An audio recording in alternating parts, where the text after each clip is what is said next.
The HDB market is crashing again. Here's what you should be doing.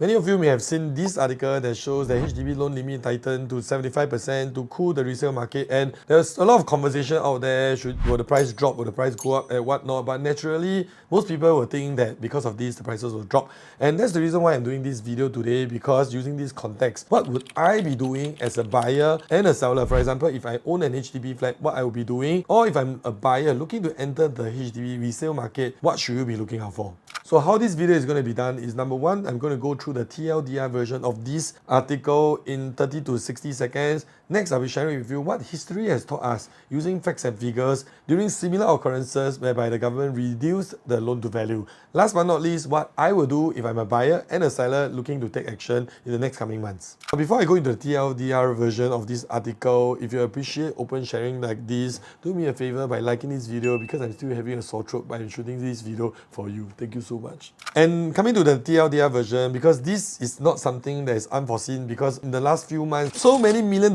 HDB until it can become a meme already. If you ask me, the government needs to do something, and they have to do something, and therefore you don't really need to read this article. It only says that for the grant, they increase the grant, which most of my subscribers will not be eligible for, because most of you have more than $9,000 combined income. Then you'll be watching my content. Next thing you need to take note of is that the loan to value today, instead of 80%, it became 75%.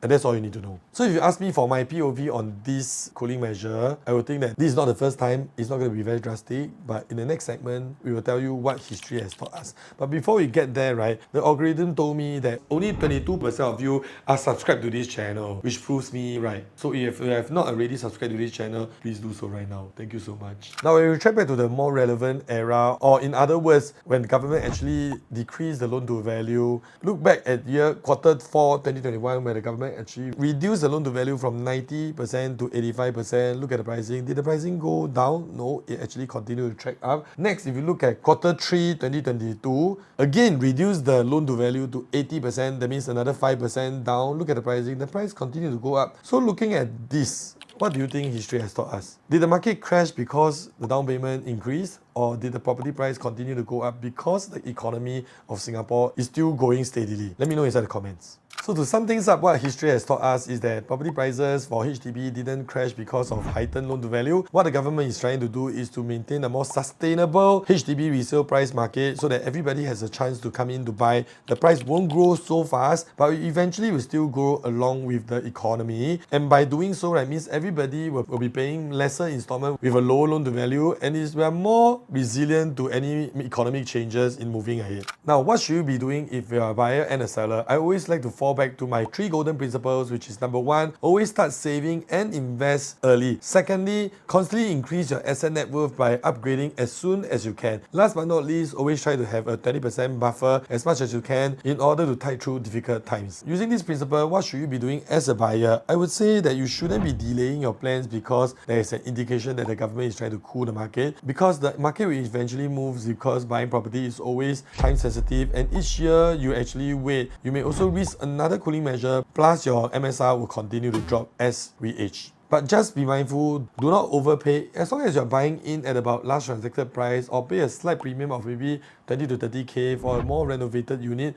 I think you should continue to move forward. At this point, you may have a slight chance to negotiate a little bit more. To sum things up, as a buyer, do not use your emotion and end up you delay your purchase or overpay for the property. So in a nutshell, as a seller, no need to panic, no need to reduce price. As long as you're asking for around the last transacted price with a slight premium, if your unit is slightly more renovated, you should be safe. And last but not least, if you need an agent, give me a call. But jokes aside, most importantly, if you follow my channel for long enough, if you are a seller, do not sell unless you have a plan.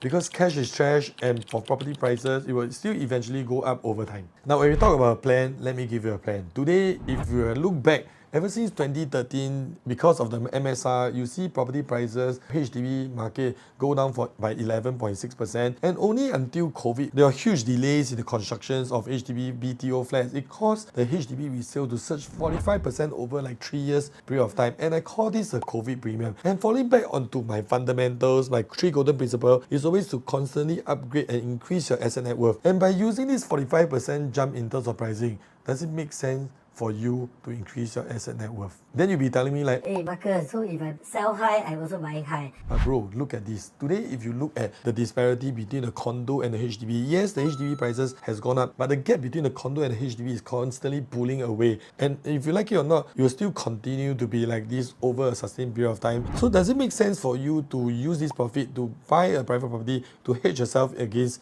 the real inflation in Singapore? And today, if you're going to the resale condo, right, you'll be telling me that, hey, everybody is asking for record price. You are absolutely correct. But if you look at the current market, if you go to the new launch, right, ever since 2022 year end, where the interest rate actually went really high for especially the floating rate, you see a gradual decline in the transaction prices of the new launches. That means today you are even able to find pockets of opportunity in the new launch. You are buying cheaper, or if not at the same price as people who bought 1 year ago during the new launch, which is a phenomenon that hasn't happened for the longest time in the entire real estate market. And if you are going to the resale market, in the same period of time, you'll be actually paying record prices. Why? Because the prices have gone up by 6%, even though with heightened interest rate. Because in the resale market, when you're buying in, you're actually paying a fixed rate, which is 2%. That's why buyers are still rushing in to buy. But the new launches at a calculation of 4%, there's a lot more resistance. So having said that, today, if you're looking to enter into the market, selling off a HDB, I would think the new launch segment is somewhere